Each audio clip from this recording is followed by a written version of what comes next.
Hello, hello et bienvenue dans ce nouveau jour, le jour numéro... J'ai même oublié le nom, je crois que c'est le jour numéro 11 ou 12. 12. Donc aujourd'hui, on va parler d'un sujet qui peut littéralement te libérer du temps et te permettre de te concentrer sur l'essentiel, c'est l'automatisation. Donc peut-être que tu as déjà eu cette sensation d'être submergé par des tâches répétitives qui te prennent un temps fou.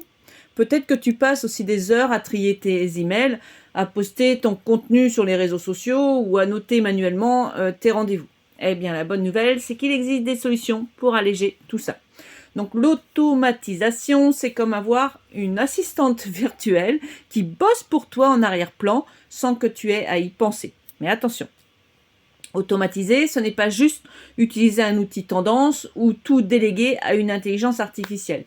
C'est d'abord observer ton quotidien et identifier les tâches répétitives qui te font perdre du temps, puis mettre en place les bonnes stratégies. Donc, je vais te donner quelques exemples concrets d'automatisation ultra simples à mettre en place. Par exemple, pour les emails. Moi, j'utilise Gmail. La plupart utilisent aussi cette Gmail. Donc, l'idée, c'est d'utiliser les filtres et les libellés qui est à notre disposition pour trier automatiquement tes messages.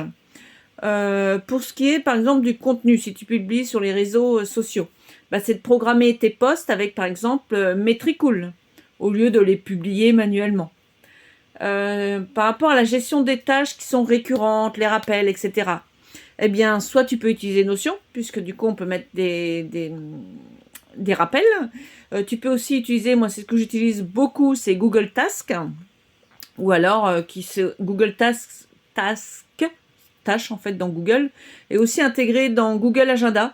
Donc c'est assez pratique pour que les rappels et les to-do, tes tâches reviennent automatiquement à intervalles réguliers. Ça, je l'utilise beaucoup aussi pour les notions de ménage, de tâches qui sont récurrentes en fait. Donc il y a aussi l'intelligence artificielle que tu as pu tester par rapport à ce programme. Donc c'est par exemple pour faire rédiger des brouillons d'emails, pour une ébauche de poste via ChatGPT pour gagner du temps, tu vois. Donc il y a plein d'autres choses aussi que je ne vais pas tout lister ici. L'important c'est de choisir les tâches qui te ralentissent le plus et de tester une solution à la fois. Donc tu l'auras compris, l'automatisation c'est ton allié pour gagner du temps et réduire surtout ta charge mentale. Mais c'est à toi de l'adapter à ton mode de fonctionnement. Donc l'action du jour, c'est d'identifier au moins 3 tâches répétitives que tu peux automatiser dès maintenant.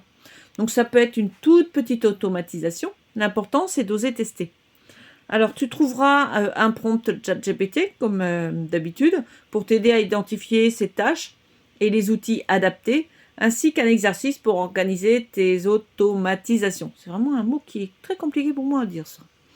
Et surtout, je vais t'inviter à partager donc tes découvertes sur Discord.